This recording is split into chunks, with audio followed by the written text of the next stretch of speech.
People thought they had heard every conspiracy, every dark twist, every hidden chapter behind Charlie Kirk's rise.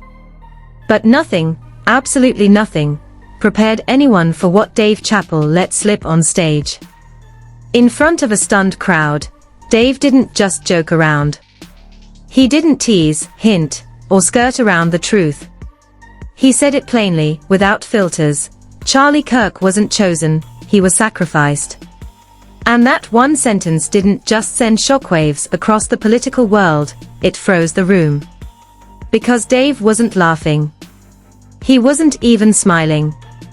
He said it with that strange mix of disappointment and certainty, like a man who's finally tired of watching the industry hide bodies in the shadows. Right after the clip went viral, thousands demanded answers. Hundreds of questions exploded online. What did Dave mean? Who sacrificed him? And why would Charlie Kirk, one of the most protected, media-backed voices in conservative culture, be the subject of such a chilling claim? Then it got worse. The FBI was asked directly, and instead of denying, dismissing, or clarifying the allegation, they did something that made the entire situation 10 times darker. They stayed quiet. No statement, no correction, not even a "we can't comment." Just silence. And in politics, when federal agencies stay quiet, it's because the truth is either too dangerous to deny, or too close to home. And now the whispers have turned into full-blown panic. Because if Dave is telling the truth, then Charlie Kirk's entire story has never been what it seemed.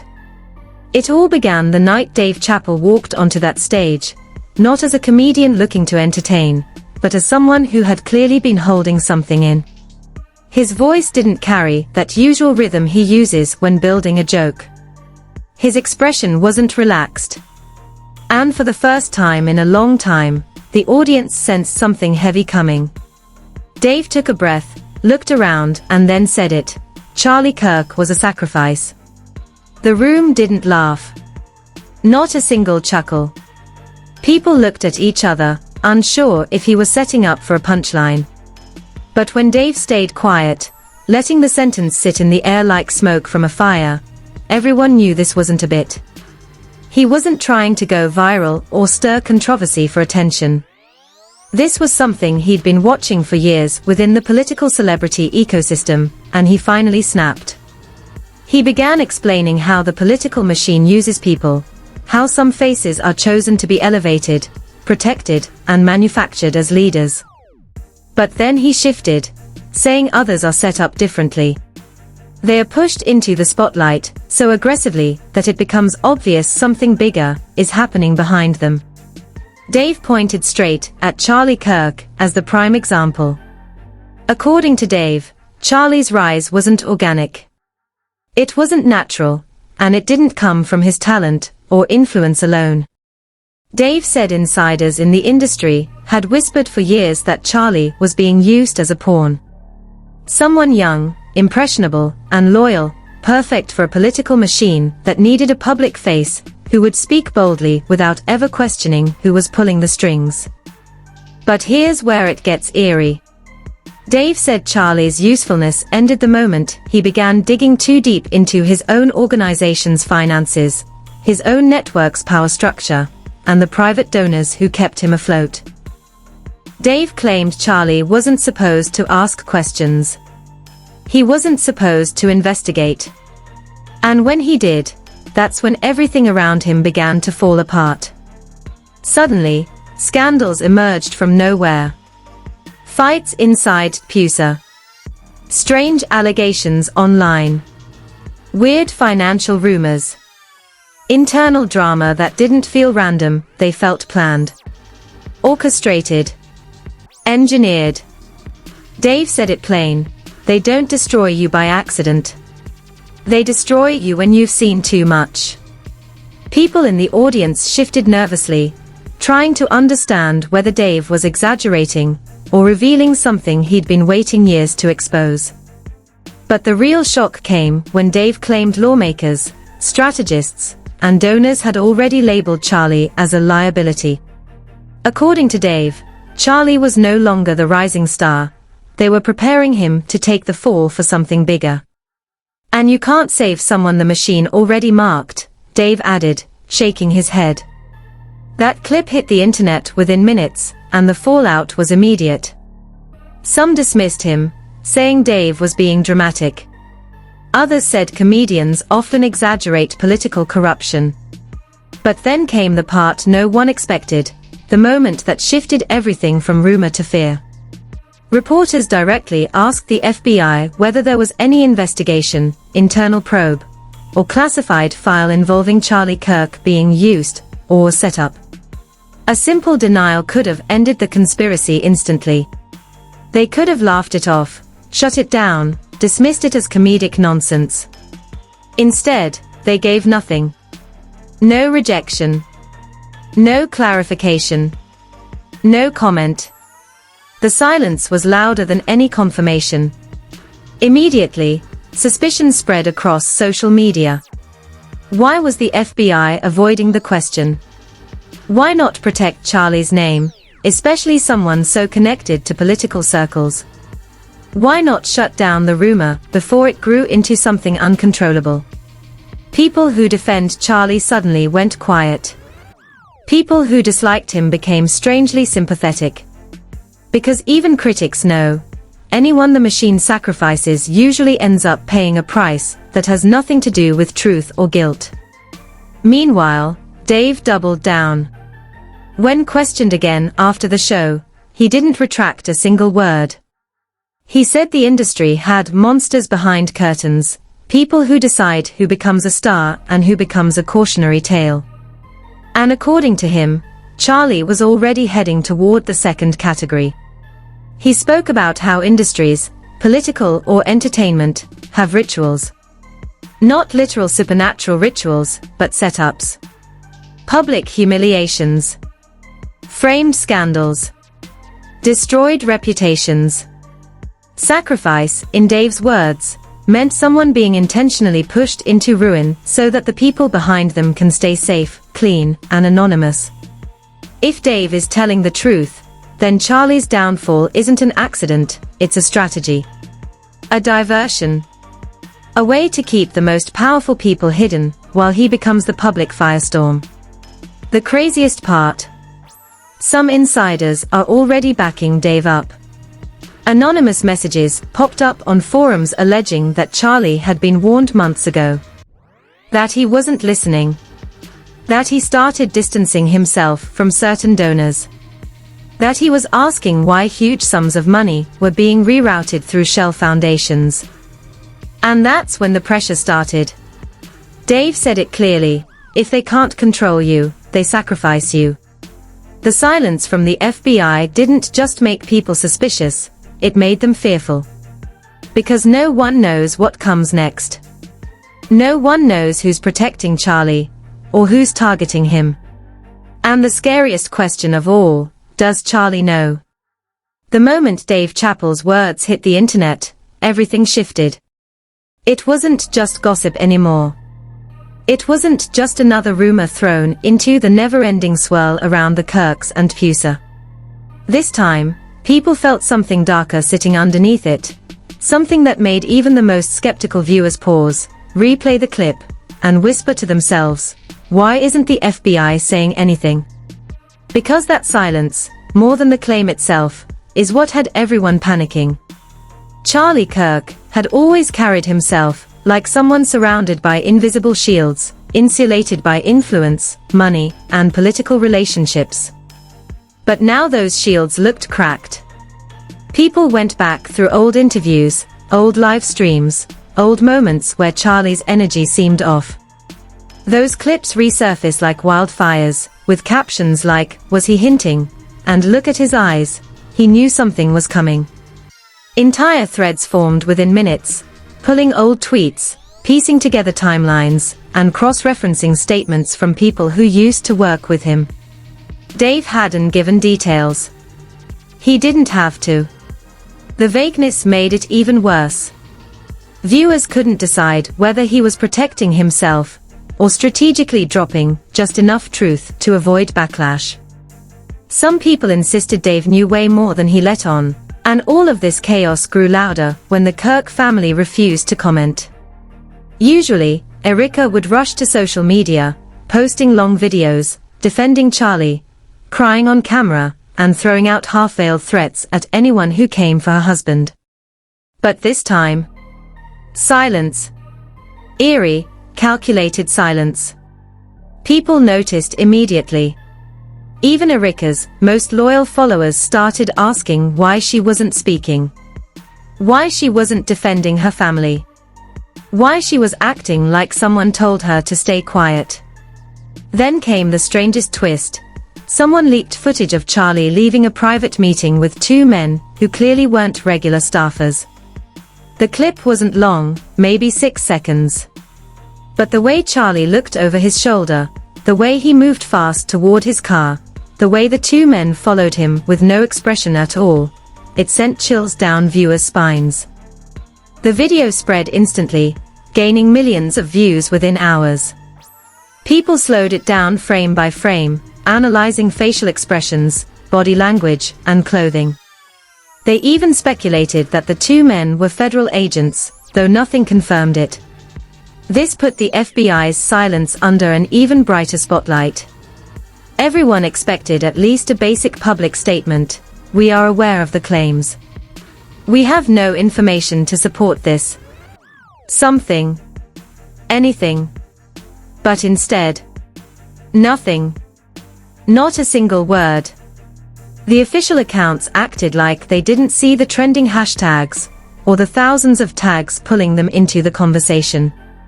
That silence fueled even more panic. People asked why the government would avoid addressing such explosive claims, especially ones coming from someone as big and influential as Dave Chappelle. The unanswered questions multiplied. What did Dave know? Who told him? Why now? Was Charlie in danger? Was this connected to TPUSA, political circles, or something deeper? Why were so many people suddenly coming forward with stories they had never mentioned before? The more the silence stretched, the more convinced people became that this wasn't a random joke or careless remark. Dave had touched something buried, and now the ripple effect was shaking everyone involved. Even major podcasters treaded carefully when discussing it. They spoke in circles, choosing their words meticulously, avoiding direct accusations. Some refused to cover the topic entirely, citing legal concerns. Others hinted that they were advised to stay away from it. A few claimed off-camera warnings had been sent to them. The fear wasn't subtle. It was visible. Charlie's parents, oddly enough, stayed behind their usual privacy wall. But insiders said they weren't taking calls, weren't attending scheduled political events, and weren't responding to anyone reaching out about Dave's comments. One insider said the family was acting like something is coming, which terrified people even more. Meanwhile, Erica's behavior remained the biggest red flag. She unfollowed several political accounts. She deleted old posts. She quietly shut off comments on her latest video. People noticed she wasn't wearing her wedding ring in a brief paparazzi clip. Her eyes looked swollen, like she hadn't slept, or had been crying. She avoided questions entirely. And still, Charlie himself stayed invisible. No live streams. No speeches. No statements. Just complete silence. That's when a rumor surfaced claiming Charlie had been meeting with lawyers and security teams behind closed doors. Another rumor suggested he had been warned to stop asking questions about someone he trusted. A third rumor implied he had been preparing to release a document dump before Dave's comments changed everything. No one knew what was real anymore. But one thing was undeniable. Dave Chappelle's short comment had triggered a chain reaction that no one could stop. And the longer Charlie stayed hidden, the more people believed Dave hadn't been joking or exaggerating, he had been sounding an alarm. And the FBI's silence. That silence was starting to feel like the loudest confirmation of all. Dave Chappell sat back in that dimly lit corner of the studio, rubbing his hands together, as if trying to make sense of the firestorm he had just unleashed. The producers were whispering behind the glass, the internet was exploding, and still, he looked strangely calm. Maybe too calm. Because once you accuse the FBI of knowing more than they are saying, and once you suggest that Charlie Kirk was a sacrifice for forces bigger than him, there's no taking that back. And Dave knew it. But what Dave didn't expect was how fast people would pick up on those last 5 seconds of his rant. The part where he said Charlie wasn't just targeted, he was prepared. That one word spiraled the conspiracy talk into overdrive. And the more people replayed the clip, the more they started to point fingers not at Charlie, but at the people around him. And somehow, Erica's name was the one that kept bubbling up. Not because Dave mentioned her, he didn't, but because people started filling in the blanks he left open. The silence from the FBI was noticeable. They watched everything online, everyone knew that. Yet not a single comment, not a single correction, not even a false information is circulating warning. Nothing. And that silence made the public suspicious. It made them ask if Dave was touching a truth bigger than even he realized. Then, late that night, Dave's phone buzzed. It was a message from an unknown number, no name, just a simple line, "You should stop talking." Dave stared at the screen for a long moment, then laughed, shaking his head. But even he had to admit, this one felt different. This didn't feel like a fan. This felt like someone who knew something. Someone who didn't need to say more than 5 words to make a point. Meanwhile, inside Charlie's circle, panic was starting to grow. Staffers were arguing in chats, members were leaving cryptic comments, and a few people, who used to proudly stand behind Charlie suddenly went silent. It was like everyone knew something was shifting, they just didn't want to be the first to admit it. Behind closed doors, TPUSA executives were scrambling. They were trying to figure out how Dave knew the details he hinted at, details that weren't supposed to be anywhere near the public. Someone must have talked. Someone must have leaked something. And they all had their guesses about who it might have been. But Erica, her reaction stood out. Instead of denying, instead of attacking Dave online like she usually would, she simply posted a verse about darkness being exposed in time. It didn't calm the situation, it threw gasoline on it. Because people wondered, who exactly was she talking about? The darkness surrounding Charlie, or something else? And then came the moment no one expected. Someone leaked a voice memo from inside a private TPUSA meeting. Someone whispering that Charlie was a liability long before this happened, and that Dave just sped the timeline up. No name was attached, but the voice sounded eerily familiar to people who followed the organization closely. They said it sounded like a woman. Someone who had been close to Charlie. Someone who recently vanished from public view. And instantly, everyone began pointing the finger at Erica again. And of course, Dave saw the clip too. He played it back several times, brows furrowed. It wasn't the words that bothered him, it was the tone. Someone wasn't sad. Someone wasn't shocked. Someone sounded relieved. Meanwhile, rumors online exploded. That Charlie's status had been declining, that he was being used as a shield, that someone in his inner circle wanted him out of the way. Some people believed it was political. Others said personal. But everyone agreed. Something didn't add up. Dave, being Dave, addressed the leaks the only way he knew how, by doubling down. In another interview, he leaned forward and said, "If you'll think I said too much, trust me, I said nothing. The real story. They're terrified for you to hear that part." And the internet lost its mind all over again. But that's when everything took a turn. Out of the blue, the FBI finally made one tiny move. A public notice saying they were reviewing online statements. Not clarifying. Not denying. Not explaining. Just watching. And Dave knew exactly what that meant. They weren't trying to correct him. They were trying to warn him. Inside his circle, his friends urged him to lay low, maybe go quiet for a while. But Dave shook his head. He said he wasn't exposing secrets for fun, he was exposing them because the public deserves to know what happens when you play games with power. Meanwhile, Charlie's old supporters were demanding answers. Some believed Dave fully. Others said he was exaggerating. But everyone wanted clarity. And Erika? She vanished. No posts. No appearances. Nothing. Her silence said more than her words ever could. And then, almost as if the universe wanted to confirm Dave's claims, an insider leaked a folder of emails, messages showing internal conflicts, warnings ignored, decisions made under pressure, and conversations hinting at fear rather than leadership. One email even mentioned the exact word Dave used, sacrifice. The context wasn't perfectly clear, but the word being there at all was enough for people to connect dots. Everything spiraled faster. Conspiracy channels, political commentators, entertainment blogs, everyone jumped in.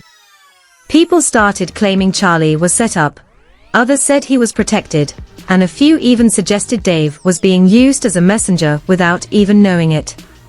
But deep down, Dave felt something shifting. This wasn't about comedy anymore. This wasn't even about Charlie Kirk. This was about power, institutions, and the people caught in the middle.